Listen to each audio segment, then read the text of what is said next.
روزانہ کی بنیاد پر چلانا ہے، اور اگر ہم نے یہ قومی اسمبلی کا اجلاس چلانا ہے تو ہمیں اپوزیشن کے ساتھ بات کرنی پڑے گی۔ اب جب یہ صورتحال جاری تھی تو اس وقت مراد سعید اور اسد عمر کے درمیان بڑا ہی تلخ جملوں کا تبادلہ ہوا، اور مراد سعید نے اسد عمر سے پوچھا کہ آپ بتائیں کہ قومی اسمبلی میں آپ نے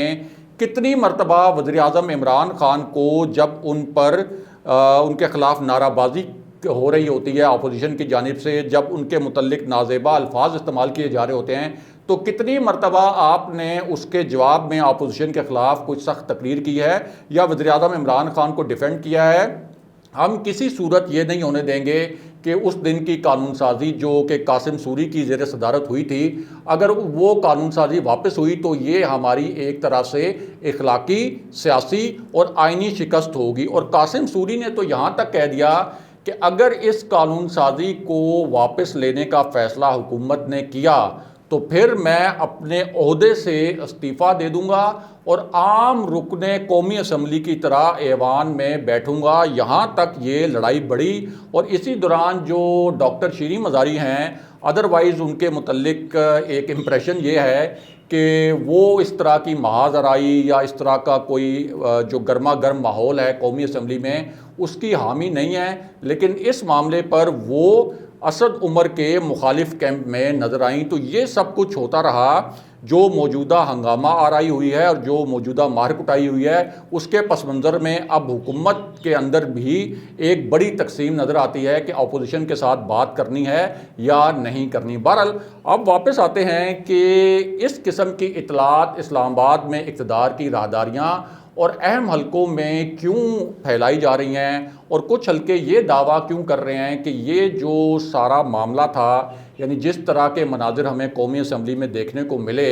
اس کا اصل مقصد یہ تھا کہ ایک اسکرپٹ کے تحت یہ ساری ہنگامہ آرائی کروائی جائے اور اس کے بعد مارشل لاء کے لیے راہ ہموار کی جائے۔ اب اس حوالے سے چند دن پہلے جو ایک اجلاس ہوا تحریک انصاف کی مرکزی قیادت کا، جس میں وزیر اعظم عمران خان خود بھی شریک تھے اور وہ اس اجلاس کو چیئر کر رہے تھے، اس میں بڑے دلچسپ اور معنی خیز نکات اٹھائے گئے تھے، اور وہ جو نکات تھے وہ اس حوالے سے تھے کہ اس ملک کے اندر اگر جو موجودہ مسائل ہیں جس کو حکومت کہتی ہے کہ کرپشن کے مسائل ہیں، مافیاز کے مسائل ہیں، جو کہ گورننس کی، گڈ گورننس کی راہ میں رکاوٹ ہے، ان تمام رکاوٹوں کو دور کرنا ہے تو اس کے لیے تو چاہیے 10 سال، اور 10 سال بھی اس صورتحال میں چاہیے کہ اس ملک کے اندر ایک ایسا صدارتی نظام ہو کہ جس کے اندر یہ جو مافیاز والی رکاوٹیں ہیں، یہ جو کرپٹ ایلیمنٹ ہیں حکومت کے بقول، ان تمام کرپٹ ایلیمنٹس کا اور ان مافیاز کا مکمل طور پر صفایا بغیر کسی روک ٹوک، بغیر کسی رکاوٹ کے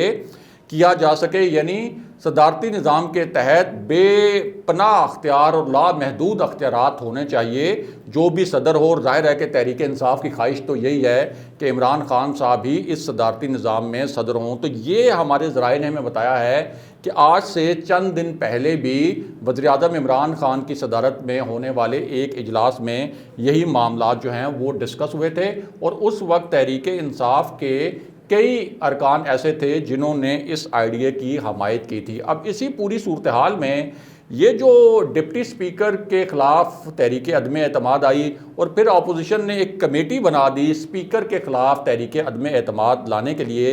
تو اب کچھ حلقے اس کو بڑی مشکوک نظروں سے دیکھ رہے ہیں، اور ان کا کہنا یہ ہے کہ یہ جو تحریک عدم اعتماد لانے کا سلسلہ شروع ہوا ہے اچانک، یعنی ایک ایسے وقت میں جب پی ڈی ایم کا پلان اے بی سی ڈی ای سب فیل ہو گیا تھا اور یہ بالکل آپشنز ختم ہو گئے تھے کہ حکومت جو ہے وہ کسی تحریک کے ذریعے گروائی جا سکتی ہے، تو اب یہ جو تحریک عدم اعتماد لانے کا سلسلہ شروع ہوا ہے، یہ اصل میں اس وقت جو ملک کا پارلیمانی نظام ہے اور ملک کا جو سیاسی نظام ہے، اس میں ایک عدم استحکام پیدا کرنے کی کوشش بھی ہو سکتی ہے، تاکہ ایک تاثر جائے کہ پاکستان کے اندر پارلیمانی نظام نہیں چل سکتا، جو اس وقت سیاسی نظام موجود ہے وہ بہت بوسیدہ ہو چکا ہے، اور ساتھ ہی یہ جو مار کٹائی والے سین ہیں، یہ جو ہنگامہ آرائی والے مناظر ہیں، ان سے ایک عوام کی ذہن سازی بھی کی جائے کہ دیکھیں یہ ہیں ہمارے ارکان پارلیمنٹ، یہ ہے ان کا اخلاقی معیار، یہ لوگ اگر قومی اسمبلی میں اور پارلیمنٹ جس کو یہ کہتے ہیں کہ سب سے بڑا ایک ایوان ہے اور سب سے سپیریئر ایوان ہے، وہاں اگر یہ گالم گلوچ اس طرح سے کر سکتے ہیں، ایک دوسرے کے گریبان پکڑ سکتے ہیں، خواتین کو گالیاں دے سکتے ہیں، خواتین پر تشدد کر سکتے ہیں، یعنی چاہے وہ حکومتی ارکان ہوں چاہے وہ اپوزیشن کے ارکان ہوں، تو اس سے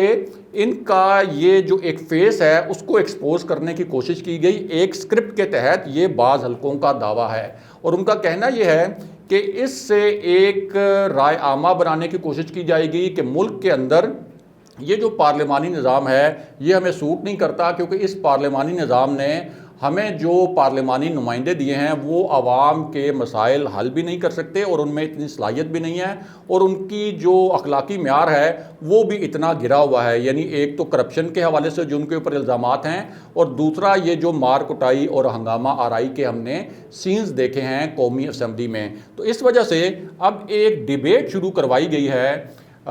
سوشل میڈیا کے اوپر بھی، اور اس پر ٹرینڈ چلوائے گئے ہیں صدارتی نظام کے حق میں، اور تحریک انصاف کا آفیشیل سوشل میڈیا سیل یہ ٹرینڈ چلوا رہا ہے۔ اور بہت اہم بات یہ ہے کہ رانا ثناء اللہ نے باقاعدہ کیمروں کے سامنے یہ تصدیق کی ہے کہ مسلم لیگ نون کو بھی اس طرح کی اطلاعات مل رہی ہیں کہ ملک کے اندر صدارتی نظام نافذ کرنے کے لیے راہ ہموار کی جا رہی ہے، اور ان کا یہ کہنا تھا کہ ہم اس